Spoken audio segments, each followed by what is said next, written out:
Mukunda jewellery direct factory rates, no making charges. America Iran మధ్య ఉద్రిక్త పరిస్థితులు కొనసాగుతూనే ఉన్నాయి. రెండు దేశాల మధ్య శాంతి ఒప్పందం కుదురుతుందని ఇటీవల సంకేతాలు రాగా అధికారికంగా ఎలాంటి ఒప్పందం కుదరలేదు. ఒకవైపు అమెరికా డీల్కు అంగీకరించిందని, బలగాల్ని ఉపసంహరించుకుంటుందని, హార్మూజ్లో తన నౌకల రాకపోకలకు హామీ ఇచ్చినట్లు ఇరాన్ చెప్తుంటే, అమెరికా మాత్రం ఆ వాదనల్ని తోసిపుచ్చింది. ఇరాన్ మీడియాలో వచ్చే వార్తల్ని ఖండించింది. దీంతో యుద్ధం ముగింపుపై ఇప్పటి వరకు ఎలాంటి క్లారిటీ రాలేదు. ఈ క్రమంలోనే ఉద్రిక్తతల నేపథ్యంలో మళ్లీ క్రూడాయిల్ ధరలు పెరుగుతూనే ఉన్నాయి. ఇది ద్రవ్యోల్బణం భయాల్ని పెంచుతుండగా, ఇదే సమయంలో యుఎస్ డాలర్ పుంజుకుంటోంది. దీంతో బంగారం, వెండి ధరలు ఒక్కసారిగా మే 27-28 మధ్య భారీగా దిగొచ్చాయి. గోల్డ్ రేటు 2,000కు పైగా పతనం కాగా, సిల్వర్ 15,000 తగ్గింది. బంగారం ధర తాజాగా 2 నెలల కనిష్టానికి పడిపోయింది. వెండి ధర కూడా గరిష్ట స్థాయిల నుంచి భారీగానే దిగొచ్చింది. ఒక రకంగా చెప్పాలంటే ఇప్పుడు గోల్డ్, సిల్వర్ కరెక్షన్కు గురైనట్లు కనిపిస్తోంది. ఇంటర్నేషనల్ మార్కెట్లోనూ ఒక్కసారిగా భారీగా దిగిరావడం దీనికి సంకేతంగా కనిపిస్తోంది. దానికి అనుగుణంగానే దేశీయంగా కూడా బంగారం, వెండి రేట్లు పతనమయ్యాయి. ప్రస్తుతం దేశీయంగా అంతర్జాతీయ మార్కెట్లో బంగారం, వెండి రేట్లు, అంతర్జాతీయ మార్కెట్లో పసిడి ధరలు, స్పాట్ గోల్డ్ రేటు ఔన్సుకు ఇప్పుడు మే 28న $4,370 స్థాయికి దిగొచ్చింది. కిందటి రోజు ఇది $4,500 చేరువలో ఉంది. దీంతో ఒక్కరోజు వ్యవధిలో $100కు పైగా తగ్గింది.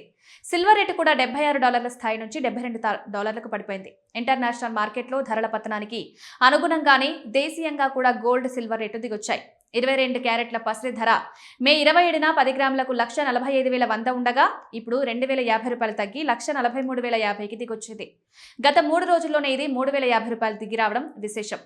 24 క్యారెట్ల పసిడి ధర 2,230 తగ్గడంతో తులం $1,56,060కి పడిపోయింది. బంగారం ధరల బాటలోనే వెండి రేటు కూడా భారీగా దిగొచ్చింది. గురువారం రోజు హైదరాబాద్ నగరంలో ఏకంగా 15,000 తగ్గడంతో ప్రస్తుతం కేజీకి 2.75 లక్షలకు చేరింది. దీనికి ముందటి రోజు కూడా 5,000 తగ్గగా, దానికి ముందు 4 రోజుల రేటు మారకుండా స్థిరంగానే ఉంది. మే 21, 22 తేదీల్లో 5,000 మేర పెరిగింది. మరోవైపు డాలర్ పుంజుకోవడంతో రూపాయి విలువ క్షీణించింది. ప్రస్తుతం డాలర్తో పోలిస్తే రూపాయి మారకం విలువ 96.62కు చేరింది. కిందటి రోజు ఇది 95.7 స్థాయిలో ఉండేది. ఇక రూపాయి ఆల్ టైమ్ కనిష్ట స్థాయి 96.96గా ఉంది. అక్కడి నుంచి కాస్త కోలుకున్నా మళ్ళీ ఇప్పుడు పడిపోతోంది. సాధారణంగా డాలర్ పుంజుకుంటే రూపాయి విలువ తగ్గడంతో పాటు బంగారం ధరలు కూడా తగ్గుతుంటాయి. తాజాగా యుఎస్ ఫెడరల్ రిజర్వ్ నుంచి కూడా వడ్డీ రేట్లపై కీలక సంకేతాలు వచ్చాయి. వడ్డీ రేట్లను స్థిరంగా ఉంచాలని భావిస్తున్నా పెరుగుతున్న ద్రవ్యోల్బణం ఆందోళన కలిగిస్తోందని ఫెడ్ గవర్నర్ లీసా కుక్ చెప్పారు. ఫెడ్ టార్గెట్ 2% ఉండగా 5 ఏళ్లుగా అంతకంటే ఎక్కువే నమోదవుతుందని, ఇదే జరిగితే వడ్డీ రేట్లను పెంచేందుకు వెనకాడబోమని స్పష్టం చేశారు. ప్రస్తుతం ఫెడ్ వడ్డీ రేట్లు 3.5 నుండి 3.75% వద్ద స్థిరంగా ఉన్నాయి. అంతకుముందు వరుసగా తగ్గిస్తూ వచ్చిన సంగతి తెలిసిందే.